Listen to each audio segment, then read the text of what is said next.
UBS maintains in a two-page note from its CIO, it reiterated to clients its current position on gold post the rally. All right.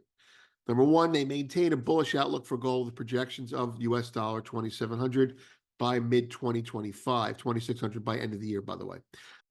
Welcome to the Morning Markets and Metals with Vince Lanci, where each morning Vince brings you the financial and precious metals news to get you ready for your day. And now, here's Vince. Good morning, everyone. I'm Vince Lanci. It's September 17th, Tuesday, the day before Fed Day, and let's do the market rundown. Today, we'll be discussing UBS maintaining, reaffirming their price targets for gold, even after the run-up. And we'll also be touching on multiple news stories that cover our area of interest. But first, let's start with the markets themselves. The dollar is down 10 at 100.60. 10-year yields are 360, down 1. The S&P 500 is 56.52, up 23.5. The VIX is 16.98, down 15. Gold is 25.80, down $2, was down $9 on the lows. Silver 30.80, up 7 cents. Copper 425, up a penny and a half. Gold, silver creeping lower, as implied. WTI above 70 again at 70.39, but down 27 cents this morning. Natural gas 236, a strong day yesterday. Bitcoin took it on the chin again yesterday, but is strong now. So we're in a range between 57 and 61. Don't get too crazy. Trading 59,000, up 861. Ethereum is 2,300, up 12. Platinum, palladium, again, diverging. Palladium 1093, up 14, and platinum 984, down 2. Grains are flat to slightly stronger. Soy 1020 unchanged, corn 399 effectively unchanged, and wheat 585, up 2 and 80 basis points, so 2.8 cents. All right, you're looking at the gold chart there. That's a weekly. That's a channel that I decided to put up for future analysis. It starts here on the daily. We're going to talk about the gold charts in a second. The news, UBS maintains. We described what we're going to see. We're seeing it now. There's the front page. Goldman bulls up on silver. We explained how we felt about that and how they're going to suggest to play it. Evidence suggests swap dealers acting like they're closing shop. That's a Sunday 2-hour conversation that we had with founders. UBS, this report just went out. UBS reiterates spot to 2,600 by year end and 2,700 by mid 2025. We're going to discuss that right now. And there's other stories. All right. UBS maintains. UBS updated its view on gold on September 12th. In a two-page note from its CIO, it reiterated to clients its current position on gold post the rally. All right. Number one, they maintain a bullish outlook for gold with projections of US dollar 2,700 by mid 2025, 2,600 by end of the year, by the way. The current macroeconomic setup, including ongoing central bank purchases and geopolitics, supports their forecast. Their investors, are advised to maintain an allocation to gold as it continues to act as a hedge against market volatility. Full analysis in that link right there. Sharing, there's a big contextual comment that's in that analysis that we gave, and I want to share a little bit of that with you now. UBS does not represent traders, although they do trade their own book. UBS has pensions, wealth funds, and affluent clients. They protect these people zealously. So they're not raising their target. That is, by all risks of short-term mindset, bearish. When you don't raise a target after a rally, it's bearish. Ask any equity guy. However, because they are incredibly conservative, they're not going to do that. And I'll give you an example of that. On December 3rd, Sunday night, which bled into December 4th, gold had an unprecedented $165 rally. That morning, this same CIO put out a note to their clients. He's Singapore-based, by the way. And he said, gold is overbought. Do not buy, do not sell. Implicitly, he's saying gold's going to continue going up. Don't get excited by this rally and don't view it as a time to puke. And he was right. So I tend to view this person, the CIO at UBS, as someone who represents their client book's interest, who tends to come out at important moments and says, toe the line, get out, or buy the dip. Now, later on, between December and February, he said if there's a dip, we would be a buyer, but we're not a buyer yet. So I've seen this guy, whoever he is, I'm not going to say his name here, really do right by his clients. And as an experienced trader who watched UBS for years, they've always done that when they put their public face on. And their trading is just like any other bank's trading, but they protect their clients. So there's that whole story there. The news, there's a lot of news. There's enough news that I'm creating, at least temporarily, a precious metals section. All right. So there are 3 stories that I want to get out there. They're going to develop, but I want you to see them first. You get it here first. And if it's worth reading about, we'll hopefully put some meat on the bone for you. All right. G7 has an Enbridge answer. Top commercial banks join G7-led central bank digital currency trial. London, 40 of the world's leading commercial banks have joined a G7-led pilot scheme with the New York Fed and leading central banks from Europe, read the BIS, Korea and Japan, the BIS, for a new digital currency platform designed to speed up and enhance cross-border payments. There's a link to that story is right there. Originated with Reuters, which is really just a rewrite of the press release that the IMF came out with. I think it was the IMF, maybe the BIS, same thing. Second story, Russian gold. What is Russia doing with China? Some Russian businesses have begun using gold to pay Chinese suppliers to get around U.S. sanctions and threats of sanctions against Chinese banks affecting Russia-China bank transfers.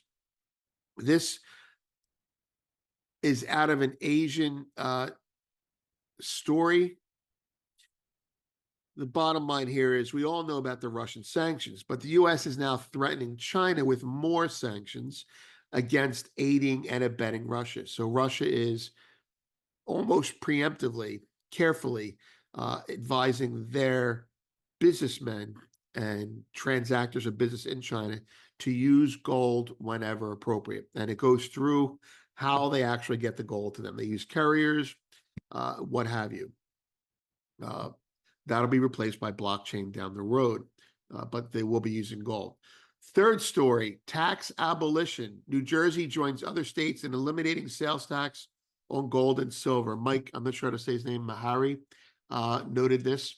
Sound money advocates are hailing their hard-fought victory today as New Jersey's Senate Bill 721 was signed into law, thereby removing sales tax on purchases of gold, silver, and other precious metals above $1,000, effective January 2025. So other states, and now New Jersey, are eliminating sales tax,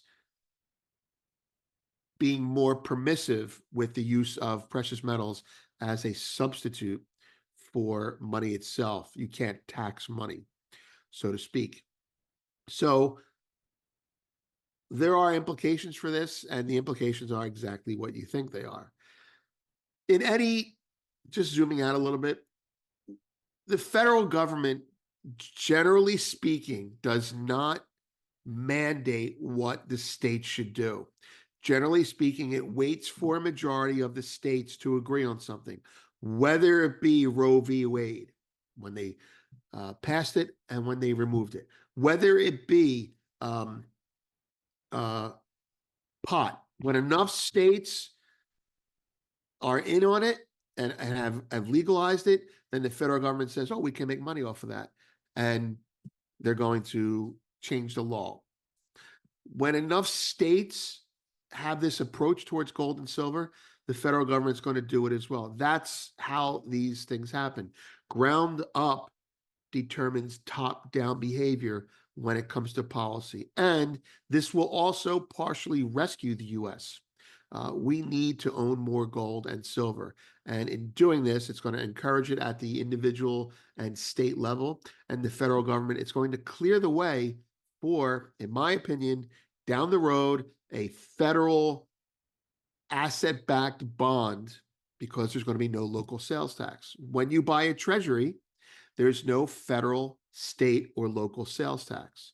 That's why it's beautiful. So when you buy a gold bond in the future, there will be no, maybe there'll be federal, but there'll be no local, state, or sales tax. All the states remove sales tax from gold and silver, then that's creating a pre-packaged market for the federal government to distribute product or mandate. That's a mandate. Okay, moving forward. Today, U.S. retail sales at 8:30 a.m. Pretty important. Let's see what the market does. But tomorrow is the Fed open interest rate decision. There is a debate about 25 to 50 basis points. This is very new. All the data has been 25 basis points, 25 basis points, 20. All the data is saying that. But then yesterday, I forget his name, Dudley. Dudley comes out and basically says we should have 50 basis points, or he makes it look like it's not such an easy decision. And then Nick Timiraos, he's in a story I have up here. Where is that? Under market news. Wall Street Journal's, I'm going to try to say his name, Timiraos, wrote, Fed prepares to lower rates with size of first cut in doubt. The central bank usually prefers to move in increments of a quarter point. This time it's complicated. Now, I'm not sure if he's just throwing it out there to give the well-balanced story for conversation, or he's really channeling something that the Fed is considering. I don't know, but my bet is on 25 basis points, but I'm not betting. Right? All right, so let's go back to the markets, the final market check. All right, what did I give? I gave you some levels yesterday, right?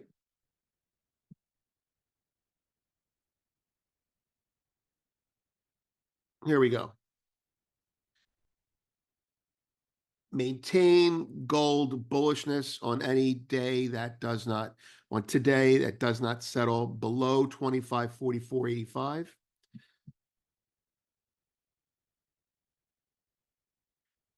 Make it 25.6429. Unless we settle below 25.64, the market should flag and then work higher. Silver. Silver's actually easier. Ready? Based on this and some work that myself and me and another founder did, this is crazy. This is not headline stuff. Don't put it in a headline. Silver should just go up now, right? It's crazy to say, but let me give you a level. Unless silver cracks 30.19 and settles, unless silver settles below 30.19 or trades below 29.84 today, tomorrow should be another up day. That's it. Have a great day. Thanks for watching this morning's Markets and Metals with Vince Lanci, brought to you each day by Miles Franklin Precious Metals, who we encourage you to contact for your next gold or silver order. And Miles Franklin brings us a gold and silver special each week. And if you've been looking for a pullback in the rally to purchase gold and silver, this week's deals include 1 ounce silver Philharmonics from the Austrian Mint in Austria, go figure. Fortunately, these beautiful coins are only $3.10 over spot. Well, we still do have silver under the $30 level, which it obviously eclipsed earlier this year. And on the gold side, this week's special is 1 ounce gold Courants for only $60 over spot. And again, you can place an order by calling 833-326-4653 or emailing us at arcadia@milesfranklin.com. Happy to answer any questions you have and get you set up with whatever you need. So call us at 833-326-4653. And as always, thanks for watching. Please note that this video is not intended as legal licensed financial trading advice and is to be used for informational purposes only. Please contact your financial advisor before making any decisions, and thanks for watching.